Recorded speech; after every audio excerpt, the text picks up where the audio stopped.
แม่งเบิ่งรถไฟมาแล้วเนาะโอ้ยหลายชั้นหลายช้อนคือมันสิชนกันกด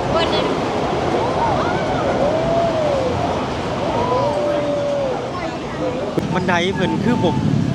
เพิ่นใช้งานได้ตลอดนะฝนตกก็ใช้ได้คนไม่ยาพ้นตรงนี้เพิ่นยังขึ้นได้แบบนี้เลยแม่งงเนาะเขาเห็นแต่เคยเห็นแต่ในห้างเนาะโอ้แม่นเบิ่งแล้วก็ทำงานหนักตลอดเนาะคนเต็มตลอดอยู่ในห้างแต่ในห้างเดี๋ยววันนี้มาเห็นอยู่ในข้างนอกคนตัวของเป็นอย่างป้าคนหนักหลายแท้น้องคนทั้งนี้ความงามเบิ่งทั้งนี้ความงามเนาะป้าเป็นน้องขวัญน้องมิมี่ได้กระจกขึ้นงามเถอะน้องมิมี่น้องขวัญถอดรองเท้าพูดเล่นให้ขึ้นมาเลยยองซาแล้วลูกกะขึ้นเดินยองเลยอันเจ้าประดับไฟแล้วจักสิงามสำไรเนาะใช่จะสวยกว่านี้อีกน้องควันต้องมาก็ในช่วงที่เจ้าสูงมากเนาะน้องขวัญสงสัยบ่ว่าต้นคริสต์มาสนี่เบิดเงินไปเท่าไหร่สงสัยถ้าเจ้าน้องขวัญเดาว่าสิเบิดเท่าไหร่จักบาทเลยให้น้องควันเดาบ่หลายหมื่นเติบมันบ่แม่นหลายหมื่นได้น้องหลายแสนบ่สวัสดีครับพี่ๆตอนนี้ผมอยู่ที่สกายวอล์กเซ็นทรัลเวิลด์นะครับกลับมากับน้องๆ2คนนะครับเพิ่นอยากไปเบิ่งนะครับต้นคริสต์มาสเซ็นทรัลเวิลด์นะครับสาวลาวครั้งแรกที่ได้เห็นนะครับว่าเพิ่นสิตื่นเต้นขนาดไหนนะครับเคยได้ยินแต่ชื่อเพิ่นว่าเซ็นทรัลเวิลด์ก็อยากมาเห็นกับตาเจ้าของนะครับ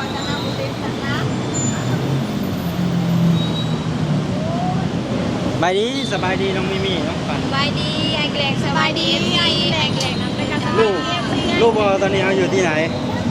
บ่รู้เลยแต่ว่าสะพานแต่ผู้สะพานอย่างบ่รู้บ่ย่านได้บ่ย่านโดนหลอกว่านี่ไม่โดนหลอกก็ได้ถ้าใครใจกับไปเลยอันนี้เขาอยู่สกายวอล์กเซ็นทรัลเวิลด์หรือว่าสกายวอล์กลาดประสงค์หน้าห้างเซ็นทรัลเวิลด์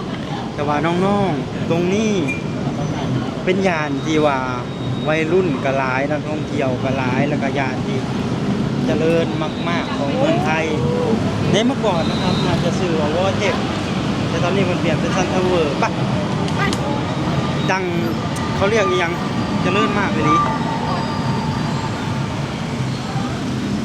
วันนี้เจริญอันนี้ก่อนนี่นะ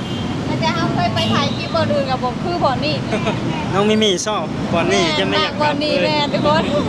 พอมันสวยมันงามเนาะได้เปิดหูเปิดตาเนาะแม่ได้ออกมาเปิดหูเปิดตาทุกคนเมื่อก่อนก็เคยเป็นมนุษย์ธรรมเนาะแม่เมื่อก่อนก็เป็นมนุษย์ธรรมแต่ว่าบ่แม่นลูกหลานธรรมเด้อทุกคนเคยเห็นแต่งานบ่ได้ออกไปใส่แม่บ่เคยออกไปใส่ก็ได้มีโอกาสก็คือมาถ่ายคลิปมาทำ YouTube แล้วก็มีโอกาสได้ออกมาถ่ายคลิปได้มาเห็นมันเดินมันก็บ่เมื่อยเนาะมันแม่นแบบมันเพลินไปแม่นม่วนตามเบากี่แหล่งนะม่วนสนุกน้องขวัญความสุขเด้ก่อนเคยเป็นมนุษย์ธรรมบ่เคยอยู่ในถ้ำประมาณ7 ปีโอ้อยู่ในถ้ำประมาณ7 ปียอมรับเลยเนาะว่าเฮานี่เคยเป็นมนุษย์ธรรมมาก่อนนี่แม่ยอมรับได้ออกมาเห็นความเจริญเลยแบบเฮาบ่ฮู้เพลินเนาะย่างก็บ่ได้เมื่อยแบบเพลินแบบสะดวกสบายเลยอ่ะอยากเบิ่งไปเรื่อยๆเนาะเบิ่งคนเดินหลายบ่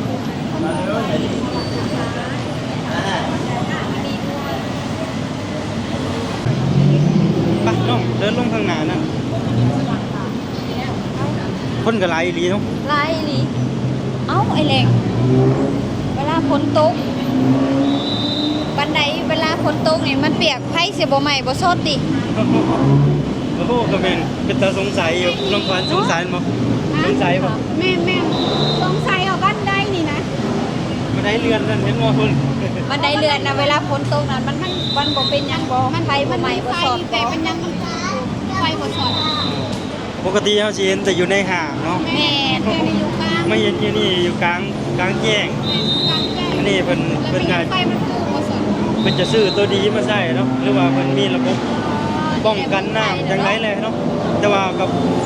ฝนตกมากระโดนอยู่แล้วเนาะ นี่ เฮ็ดดีอีหลีเนาะสาวลาวเงิดเลยเนาะคนเต็มบันได คนร้ายนี่บ่ได้กับกันอยู่ร้านแจ้งได้นี่ทุกคน น้องมีน้องขวัญในบันไดนี่เป็นหน้าตามีคนไทยบ่ สุดท้ายมีแต่ต่างชาติเด้อทุกคน ดูดีๆเดี๋ยวน้องมีน้องขวัญ นี่แต่ต่างชาติ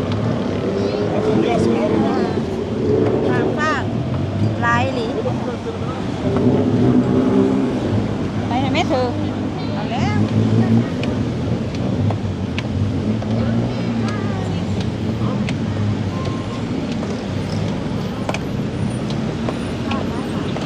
เงิดบ่ บันไดตากฝนเนาะเป็นตะเงิดเหมือนความสุขเจ้าอยู่นี่ วันไหนต่างคนว้าว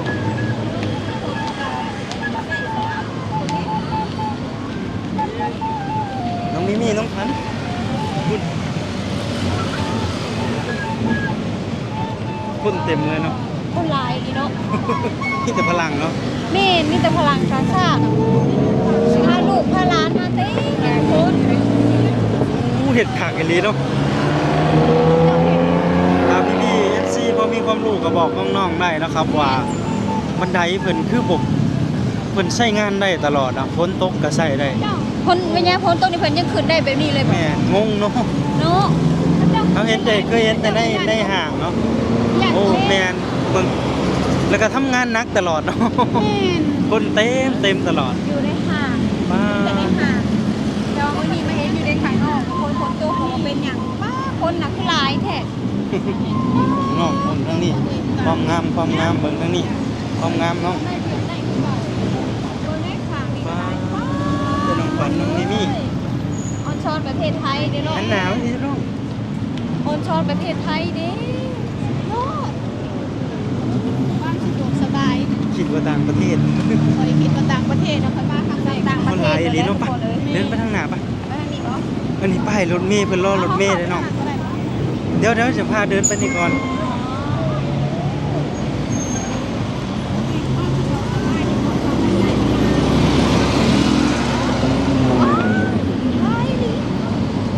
ป้ายรถเมล์เพิ่นรู้ลาม มีจอ จะติดไฟ มีจอ มี บ ไฟ อก ติดจอ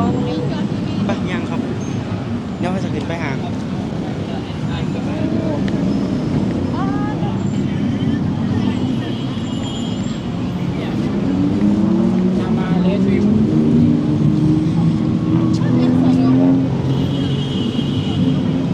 านนี่น่ะเจริญเลยลีเลยนี่น่ะน้องมีว่าอยากเมื่อใช่ไหมไปหาเดียว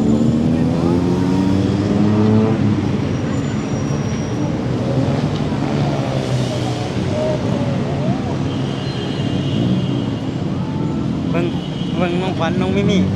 ทางเดินเพิ่นกว้างบ่ กว้างสามบ้านเฮาอันมีรถช่องเลนไปกลับมาเลย ถนนบ้านเฮายังบ่กว้างกับทางเดินเพิ่นทางคนเดินน่ะ ที่ลึกใช่เนาะตาสะอ่อนเนาะบ้านเพิ่น มีรั้วทำ เนาะ ไมใช่ไหม รั่วมาแบบอย่างนี้เลยเนาะ กันบ่ให้คนออกนอกถนน อันนี้ถ้าบ้านเฮาเนี่ยไม่เห็นเงินเห็นชานี่แพงขนาดนี้ กันเพื่อความปลอดภัยบ่ให้คนตกลงไปถนนไป ป้องความป้องกัน เซ็นทรัลเวิลด์ ปลอดภัยของคนนะ พี่ขึ้นนี่ก็ได้น้องนี่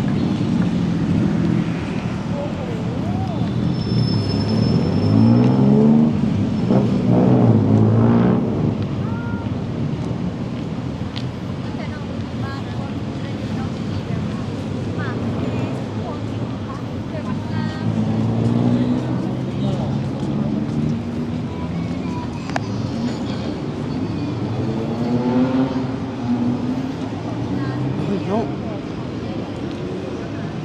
ข้างหน้านั่น เท่านี้คือบางงามเด้ ว่าตอนนี้เพิ่นกำลังกิจกรรมเป็นเทศกาลหยังทั้งอย่างแม่นก็ยังบ่ทันแล้วแต่ว่าต้นคริสต์มาสเพิ่นอยู่ทางหน้าไปเบิ่งคริสต์มาส ต้นคริสต์มาสแล้วว่าต้นคริสต์มาสต้นคริสต์มาส เหมือนเราเดินอยู่ในที่ใดที่หนึ่งเนาะ แม่น เจริญความเจริญ เจริญอลีที่ดองมี มาแต่ละเถื่อบ่คือบอนนี่ทุกคน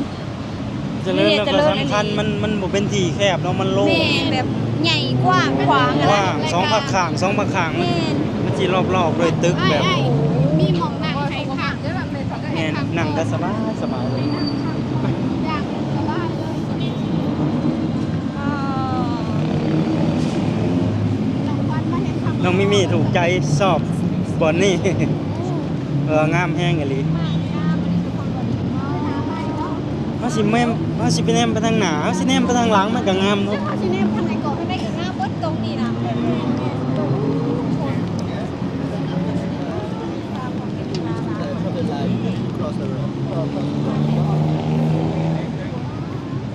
ถ้ามีเทศกาลเพิ่นสิมีจัดนั่นจัดนี่ ไม่ คน กัน เต็ นะ ม ไม่กันนะ เห็นได้ได้คิดส่วนใหญ่เป็นตรงนั้นนะ สมาร์ทสมาร์ท อันนั้นเพิ่นยังบ่แล้ว ต้นคริสต์มาส เดือนหน้าเป็นเทศกาลคริสต์มาส อ๋อส่วนใหญ่สองอันประเทศไทย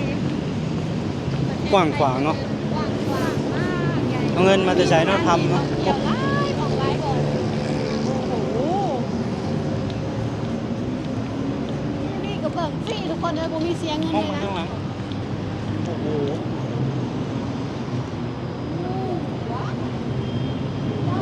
มีจอบักใหญ่บ่มีขาเขาบ่มีขาเปิดเลยนะ งามโพดปะเดินไปข้างหน้าเลย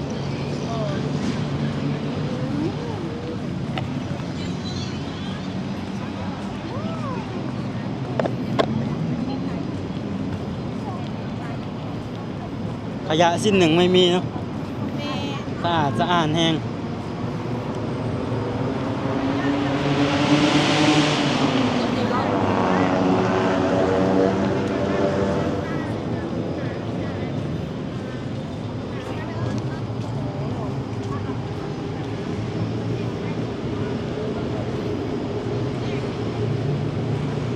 อันนี้เข้ามาในช่วงที่เพิ่นบ่มีกิจกรรมหรือว่าเทศกาล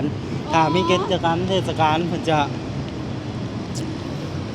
คนจะมาหลายกว่านี้ อันนี้เพิ่นหลอกไว้เพิ่นบ่ทันแล้ว ต้องถ้าอยากเห็นคนหลายๆกว่านี้ก็คือต้องมาช่วงเทศกาลเนาะ แม่นหรือว่าเพิ่นจิตจัดกิจกรรมให้สิจัดตลอดดอก เดือนหน้านี่ก็คือสิจัดหลายอย่างเลยเนาะ แต่มองขึ้นหลังเฮามองขึ้นหลังนี่ป๊าดมัน งามคือหลังนี่ งาม ให้ว่า สา ความ มหลั งาง มสุดยอดเลย เหมือนอยู่ในไสสักที่อ่ะน้องขวัญน้องมิมี่กลางวันหรือกลางคืนนี่ กลางวันเลย กลางวัน ประเทศไทย ไม่มีวันหลับไหล นี่มีทั้งคนน่ะทั้งกลางเว้นกลางคืนก็เต็มอยู่เนาะ ใช่เต็มที่นี่ แม่ประเทศไทยไม่มีวันหลับไหล นี่มาตรงนี้ข้างหน้า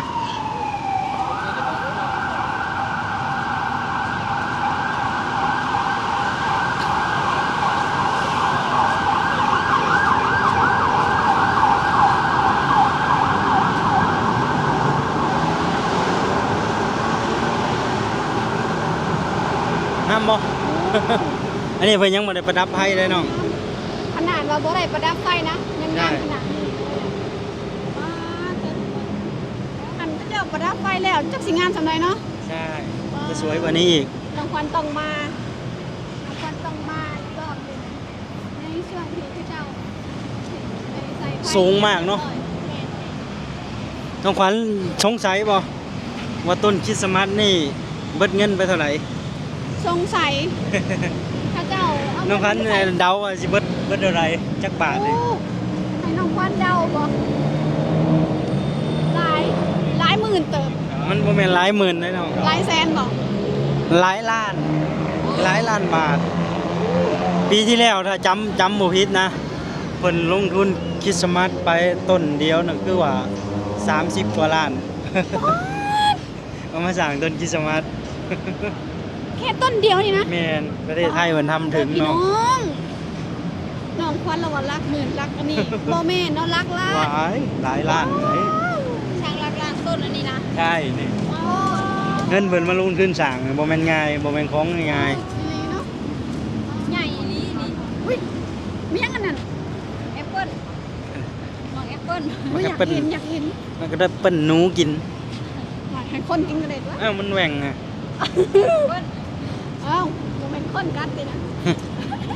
เอาบ่มีปัญญาได้ไปแตะดอก ว้าฮะ อันนี้เป็นศูนย์แอปเปิลของเซนทันเวิร์ อย่าคืออยู่ต่างประเทศนี่เนาะ ใช่ใช่มีแต่พลังแล้วจะเข้าไปในเอมีแต่พลังอีก แม่น เอา บ่ เข้าไปข้างในได้บ่ เข้าไปได้ มันถ่ายได้บ่ ถ่ายได้ถ่ายผ่านถ่ายผ่านไปเขาก็อย่าไปจ้องหน้าเพิ่น อ๋ออยากถ่ายมันได้ไหม ถ่ายไปถ่ายได้ งามแฮงเนาะมองข้างหลังนี่เบิ่ง จะเลิศอันนี้ได้ แอปเปิ้ลนะคะทุกคน ไปพี่จะพาเขาไป เอ้าพออยากเบิ่งนี่บ่อนขายโทรศัพท์หรูหราป่ะ บ่ว่าเขาบ่บ่ว่าแล้วสั่นของน้องๆก็ล็อกไว้ก่อน มันอันน่ะมันใหญ่อันน่ะของจุ๊บ อย่าเพิ่นดินเนาะว่ามัน มันใหญ่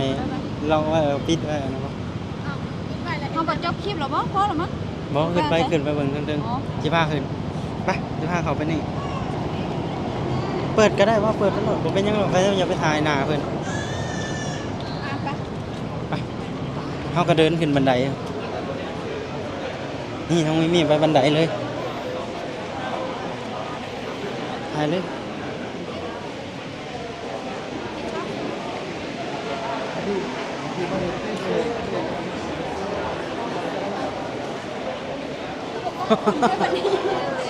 บันไดกระจกขึ้นงามเถอะ น้องมิมี่น้องขวัญถอดรองเท้า พูดเล่นให้ขึ้นมาเลยจองซาแล้วเราก็ขึ้นเดินย่องๆเลย เย็นมั้มีแต่ต่างประเทศเขามาซื้อโทรศัพท์นี่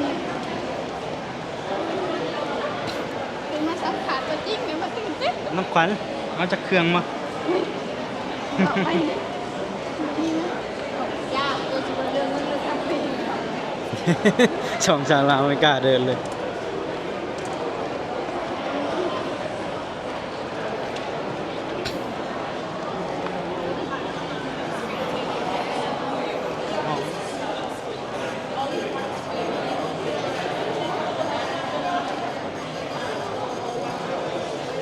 ดูลาบ่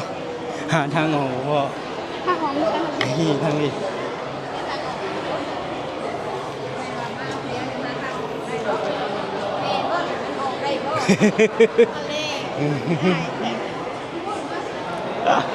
โอ้ทางออกโอ้โหป้าแต่เข้ามาแล้วมันไม่มองไม่ออกหมดนะครับไม่รู้เพิ่นติดพิมพ์แบบไหน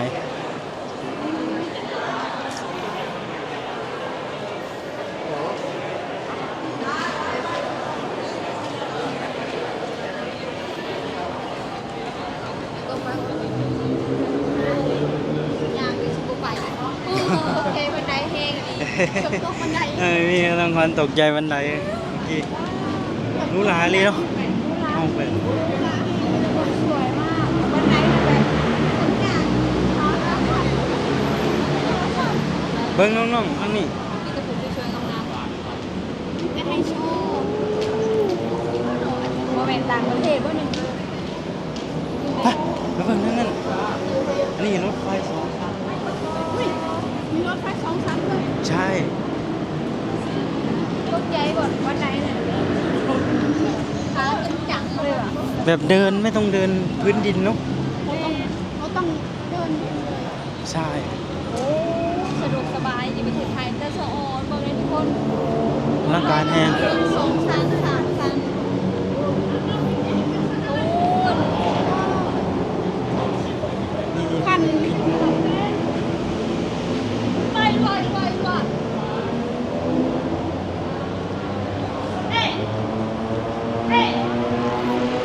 โอเคนะครับพี่ๆสำหรับคลิปวิดีโอนี้ก็พาน้องๆเดินห่างครั้งแรกเนาะ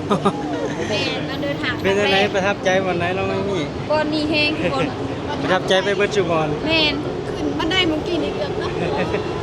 เหลือแม่งเบิ่งรถไฟมาแล้วน้องโอ้ย ยหลายชั้นหลายช้อนคือมันสิชนกันกด เพิ่นนี่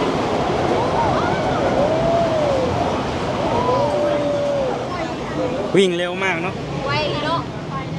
สั่นตรวจเลย ประเทศไทยเจริญทุกบ่อนเนาะตามที่เห็นนี่ บ่รู้ว่าตัวใดเจริญกว่ากันแน่